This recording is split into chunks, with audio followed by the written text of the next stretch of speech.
Hey guys, Benji here doing my question of the week. So, question of the week here is, what's your best relationship advice? Um, my best relationship advice, and I don't know if it's very good actually, but my relationship advice I think would be, I'm just trying to think of what I would tell, Sierra or Ella or somebody is, I don't try to put all your happiness in that other person. I would say that there still needs to be a you and I in the we, right? Is that I think sometimes people get overwhelmed or they start thinking like all my happiness needs to be derived from my spouse. When in actuality, I actually don't think that's true at all. I mean, I think you should be happy when you're around your other person, but I also think, I mean, the way people work at home all the time and you're around each other all the time, I think I don't know how healthy it is to be spending that much time with one person and then to think that you're only going to get your happiness from them. I think you have to you just can't live off of what you guys do together. You also need to, if you're a guy, you also need to go play golf with your buddies or go play basketball with friends or you know, go meet for, have a stock group that you guys pick stocks and have an investment club together, or just some friends you go out to dinner with, or go grab a drink with and watch a game. I think you need all those other items as well as, yeah, I still go out to dinner with my wife and we go to the movies and we go see a play and we go on walks and we go, I mean, you do all that stuff. You need to have all of that, but you also have to have your own life, not because of, oh, in case my wife leaves me or in case the other person falls out of love with me. I'm not saying because of that. I'm saying because you you have to love yourself before you can really like give more love to that other person. So you have to be happy on your own, and then I think you can be happy in a relationship. But then you also have to find somebody that has that same idea, right? And I think sometimes people, I've done a good job of always having my life outside of my spouse. I don't know if my spouses have always had that.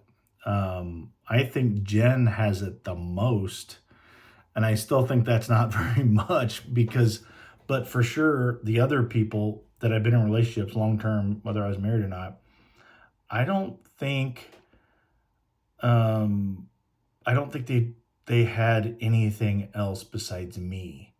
And sometimes I think, not sometimes, most of the time I think that's a bad idea. I think if you're just waiting on me to have fun, man, you really need some friends. And I don't think you need, just like me, I don't think you need one friend group. I think you need five friend groups.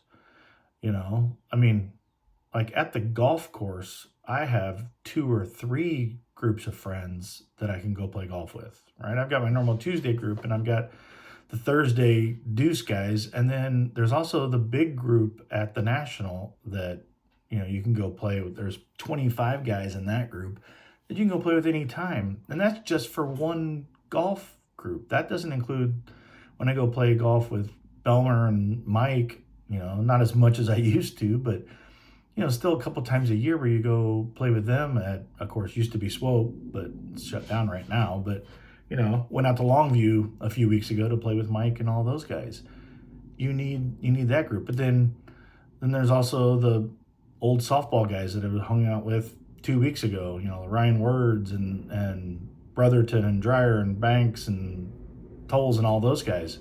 So you need that group of friends, and then there's Preston and those guys, or Bob Houston, and yeah, there's just there should be groups of people that you go hang out with and have fun. And I know that doesn't seem like relationship advice, but I think it makes for a happy relationship because I do think, you know, absence makes the heart grow fonder. I do probably believe in that.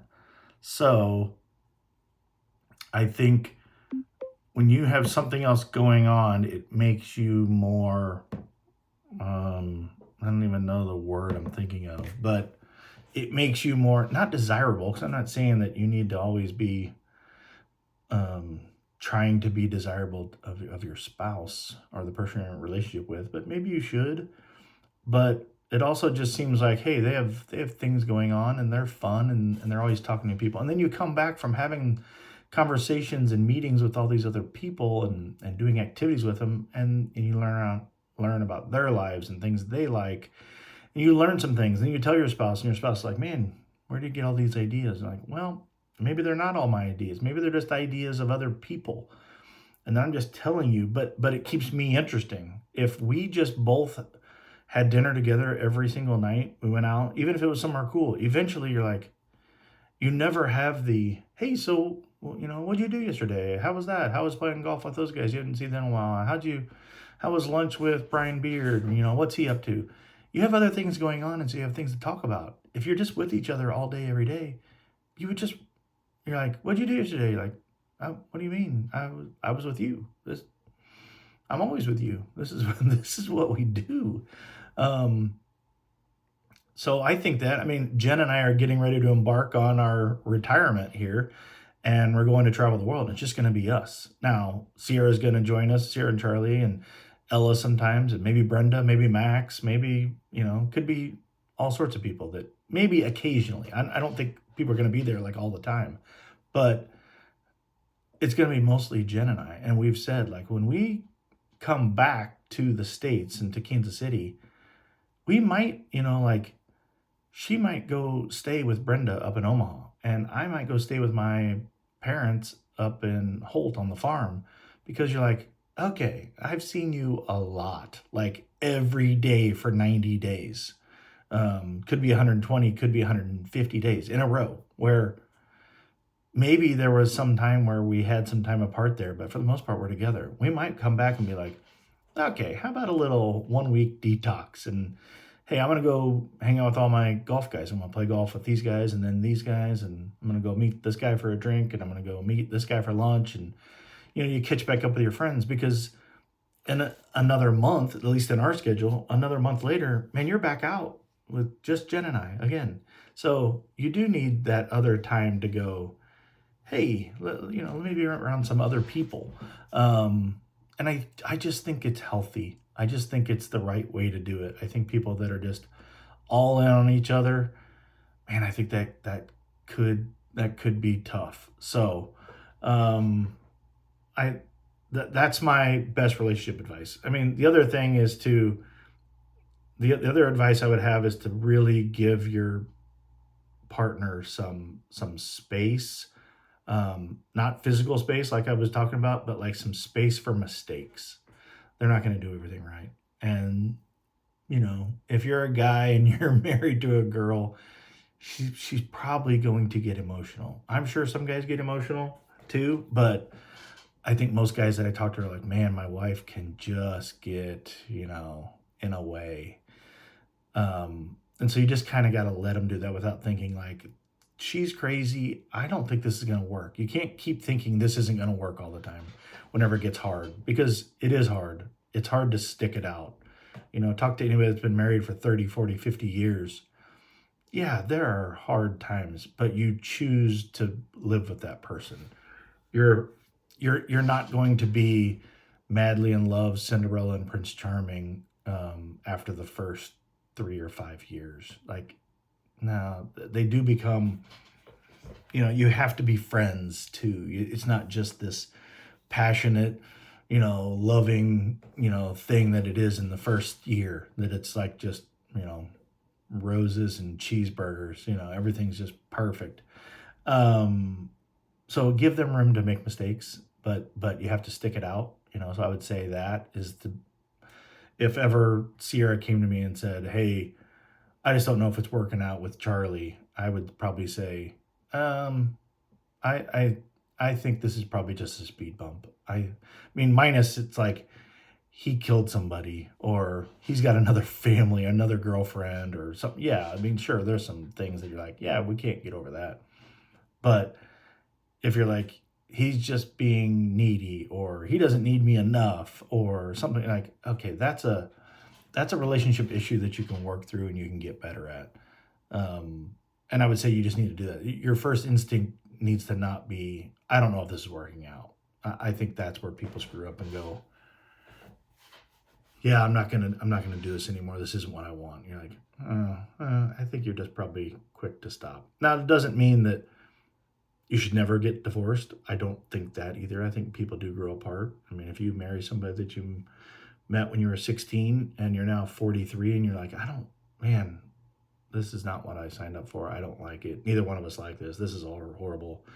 Well, you should move on because you probably are a different person from when the time that you're 19 versus when you're 45. But I think if you get married at a normal age, 30, I mean, the difference between, I thought that was pretty interesting. Somebody was talking about relationships and that relationships are weird between people that are old and people that are young. Typically, the guy is old and he's got money and there's a young, pretty girl.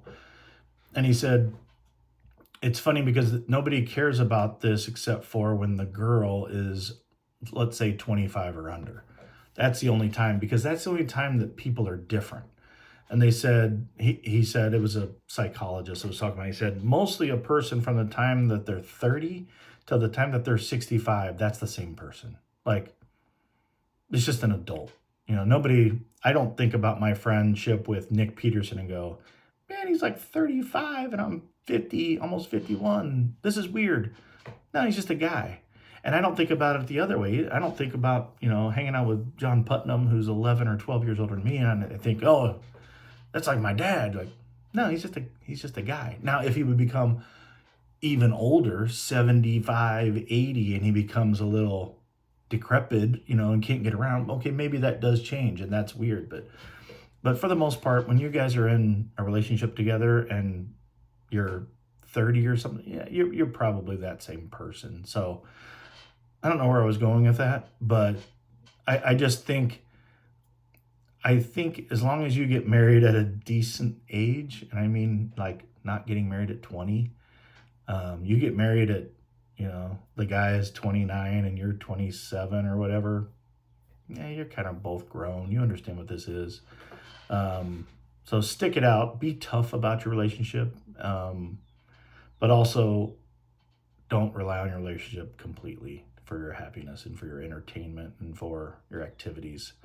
Have things outside the house with other people. I think that's the healthiest thing. A little bit of time apart is actually good. I think that's what maybe we're missing nowadays with everybody working from home and everybody being around everybody all the time. I think it was nice to go to work and you didn't have your spouse around all day. It gave you time to do things on your own and a little bit of, not privacy, but a little bit of just like a buffer from time to time. 5 days a week, every day of the week about. So, you do miss them when you get back. If you go and you might love your best friend, go live with them and see if you still love them, and think they're the greatest thing in the world after 90 days. So imagine doing that for years and years and years. Well, eventually it gets hard. So a little bit of time away with other people makes you more of an interesting person, makes you more a well-rounded person. It probably makes you a better person to have a relationship with. So that's my take on this. See you guys.